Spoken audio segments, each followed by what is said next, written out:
এটা কাটলে 15 কেজি তো হবেই। তো 15 কেজি মানে একটা গাভী বা বকনার জন্য যথেষ্ট। আসসালামু আলাইকুম। অনেক ভাই আমাদের প্রশ্ন করে যে আমরা কি জাতের ঘাস চাষাবাদ করি, তাছাড়া আমাদের বাস্তব অভিজ্ঞতা থেকে কোন জাতের ঘাসের ফলন আমরা সব থেকে বেশি পাইছি। আজকে সেই বিষয় নিয়ে কথা বলবো। দেখা যাচ্ছে বাংলাদেশে অনেক জাতেরই ঘাস পাওয়া যায়, যেমন Napier, smart Napier, পাকসং, red Pakchong, জারাওয়ান, অজানা হাইব্রিড, জানমান, আর একটা নতুন আসছে গুয়েতেমালা। তো এই সবগুলো জাতের মধ্যে আমরা কয়েকটা জাত চাষাবাদ করছি। তার মধ্যে হচ্ছে Napier, smart Napier, Pakchong, red Pakchong, জারাওয়ান। তো এই কয়টা জাতের মধ্যে আমরা সব থেকে যে জাতের মধ্যে বেশি ফলন পাইছি সেটা হচ্ছে জারাওয়ান হাইব্রিড ঘাসটা। আমার মনে হচ্ছে যে এটা বাংলাদেশের আশীর্বাদ স্বরূপ। এর আগে আমরা সব থেকে বেশি চাষ করছিলাম নেপিয়ার। নেপিয়ারের থেকে কয়েক গুণে ফলন বেশি হচ্ছে এই জারাওয়ান ঘাসের।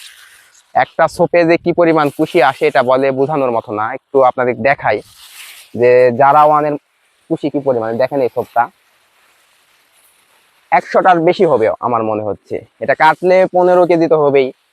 তো 15 কেজি মানে একটা গাভী বা বকনার জন্য যথেষ্ট।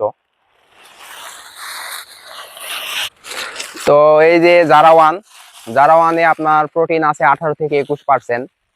এগুলো মোটামুটি 10 থেকে 12 ফুটের মতো লম্বা হয়, পাতাগুলো অনেক চওড়া হয় এবং কাণ্ডগুলো অনেক মোটা হয়। একটু ক্লোজ করলেই দেখা যাবে কি পরিমাণ মোটা কাণ্ড। তো আমরা সব জাতের ঘাস চাষাবাদ করে দেখছি, কিন্তু জারাওয়ানের আশেপাশেই কিছু নাই। এখন গুয়েতামালা বলেন বা স্মার্ট নেপিয়ার বলেন, এর আশেপাশে কিছু না। হ্যাঁ, এখানে একটা ব্যাপার আছে যে সব জমিতে জারাওয়ান লাগানো যাবে না। যে জমিগুলোতে পানি থাকে, মানে বছরের বেশিরভাগ সময় পানি জমে থাকে, এরকম জায়গায় লাগানো যাবে না। জারাওয়ান লাগাইতে হবে একটু উঁচু জায়গায়, যেগুলোতে পানি থাকে না, বা বর্ষাকালে পানি হইলেও নিষ্কাশনের ব্যবস্থা আছে এমন জমিতে। তো আমাদের কথা মতো যে ফলন বেশি জন্যই লাগাবেন এমন না, আপনাদের জমি অনুযায়ী ঘাস নির্বাচন করতে হবে। যারা উঁচু জমিতে লাগান তারা নির্দ্বিধায় জারাওয়ান লাগাইতে পারেন।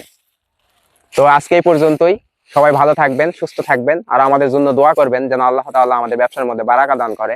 আসসালামু আলাইকুম ওয়া রাহমাতুল্লাহ।